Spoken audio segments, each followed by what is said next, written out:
Hello everyone, my name is Thalia and I'm here with Planted as their brand ambassador. For those who don't know, Planted is an Irish company which launched earlier this year and they sell a range of meat-free, chicken-free, plant-based products. So today, I'm going to be running through some of my favourite recipes to create using the Planted products, and we're going to begin by making the most delicious Katsu Curry using the Planted chicken-free Goujons. Let's get started. So we're going to begin by making the sauce. So the sauce is quite simple. We're going to have half an onion, some garlic, some ginger, and then a few spices. So we're going to start by chopping half of an onion. Now you don't have to be too fussy about how you chop this because we're going to be sieving out the sauce at the very end to make sure that it's nice and creamy and smooth. So after you've chopped your half an onion, we're going to go in with our garlic. Now the recipe calls for 1 clove, but I really like garlic, so I'm going to use 2. So we're going to use a nice deep pot for this, and we're going to begin by adding about 2 tablespoons of any sort of vegetable oil into your pot, and then we're going to go in with our onion to start. We're going to put this on the heat now, low, medium heat, just to try and soften these down for about 5 minutes. So while the onions are starting to cook, we're going to get our garlic and our ginger ready. So the 2 cloves of garlic, we're going to just use a mincer for them, but for the ginger, I'm going to get a teaspoon and I'm going to remove about a thumb worth of skin just using the side of the teaspoon. It's definitely the easiest way I feel to peel your ginger. So I'm just going to cut the base off so that there's no skin, and I'm actually going to use just a normal cheese grater to grate nice chunks of ginger out. So I'm just going to add the minced garlic into the ginger, and then after the onions have softened, so about 5 minutes, we're going to put these into the pan. So after about 3 or 4 minutes, you'll start to see your onions start to go translucent, and we're going to then add in our ginger and our garlic. So you're going to want to keep stirring this as much as you can to prevent any burning. If you do feel like it's going to start to stick to the bottom of your pan, just add a little bit more vegetable oil. So once your onions, garlic and ginger have started to soften and become translucent, you can start to add your spices. So I'm going to go in with 1 teaspoon of turmeric. Be careful because this can stain your clothes. And then I'm going to go in with 2 tablespoons of curry powder. I'm using mild curry powder, but you can use any sort of curry powder depending on what your spice tolerance is. I'm gonna let the spices toast for maybe 2 or 3 minutes, and then we're gonna add in some of our liquid. So for our liquid, I've got 300 mils of vegetable stock. You can use any stock you like, and just make sure it's nice and diluted. And we're also gonna go in with a tin of coconut milk. So once our spices have become nice and fragrant, we're going to start to add our stock. We're going to add it little by little and stir as you go. So after stirring in your stock, you should really start to smell the curry sauce coming together. We're going to now take our coconut milk and get this ready. You're going to want to give it a nice shake so that it is lovely and creamy. We're going to give it about 4 or 5 minutes for the stock to start to come to a nice simmer. And in the meantime, we're going to make a little bit of a corn flour slurry. So this is going to really help bind everything together and make a nice thick sauce. So we're going to add 1 heaped teaspoon of corn flour to just any sort of small bowl. And then we're going to add 3 parts water to that 1 part corn flour. You're going to want to mix this quite well. You can use a teaspoon, it's fine. And again, don't be too worried about your measurements. The corn flour acts as a really nice binding agent. So once you have all of the bits nice and diluted in that water, it should work fine. So going back to our sauce, the stock is coming into a lovely simmer. It's nice and liquidy. You can really smell everything coming together.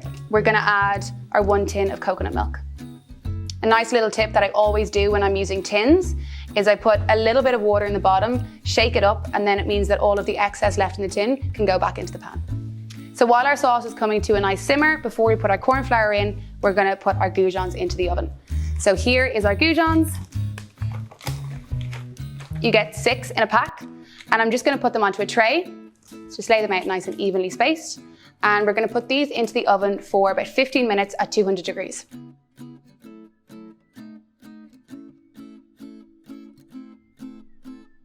One of the great things about these goujons is you don't actually have to do a whole lot to them. You can just throw them in the oven. Within 15 minutes they're ready and they're delicious by themselves. I'm going to use white basmati rice today, but you can use any rice that you like. A nice tip is I'm going to fill 1 mug, about 3/4 of the way full of rice, and then do 2 parts water to the 1 part rice. So we're gonna put the rice on and check back in with our sauce. So now I'm gonna go in and prepare the salad dressing for the side. So we're gonna start with 2 shallots and we're gonna mince these nice and fine.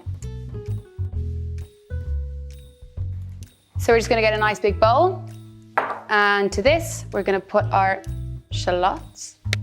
Gonna get our ginger again, and this time we're gonna do the same thing. So use the back of a spoon to peel the skin off. This time I'm actually gonna chop it because I want it a little bit more fine for our dressing. So once you have that nice and chopped, you're gonna add that into the bowl too. So I'm gonna add a little bit of oil to this. You can use vegetable oil, but I'm gonna use some olive oil.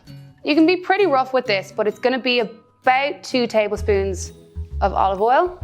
Now we're gonna go in with some rice wine vinegar. For some acid, we're gonna use about 1.5 tablespoons. Next is a little bit of soy sauce, and we're gonna use 2 more tablespoons. Let's give this a nice stir. So now we're gonna go in with some tomato ketchup. This is gonna add some sweetness and a little bit of thickness to our sauce. So we're gonna use about 2 tablespoons.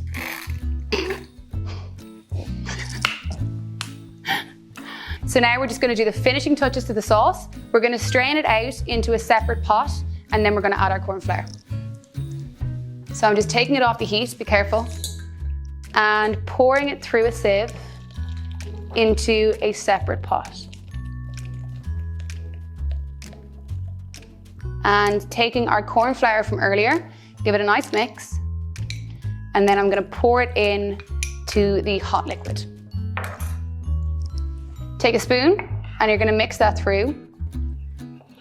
I'm gonna put it on the heat again on a low heat for about a minute, just to let that all incorporate and get nice and thick. So it's finally time for the main event. We're gonna plate up our katsu curry. So we're gonna start with the rice. I've just put it in a mug here, just for presentation. So I'm gonna pop the mug down, give it a nice pat, and nice, perfect. So we've got a little mound of rice. Then we're gonna go in with our goujons. So I'm just gonna place them down. We're gonna do 3 per person. Then we're gonna go in with our salad, which has been nice and dressed. Give it a final little toss before you plate so that you get a nice mix of leaves. And then we're gonna add our sauce.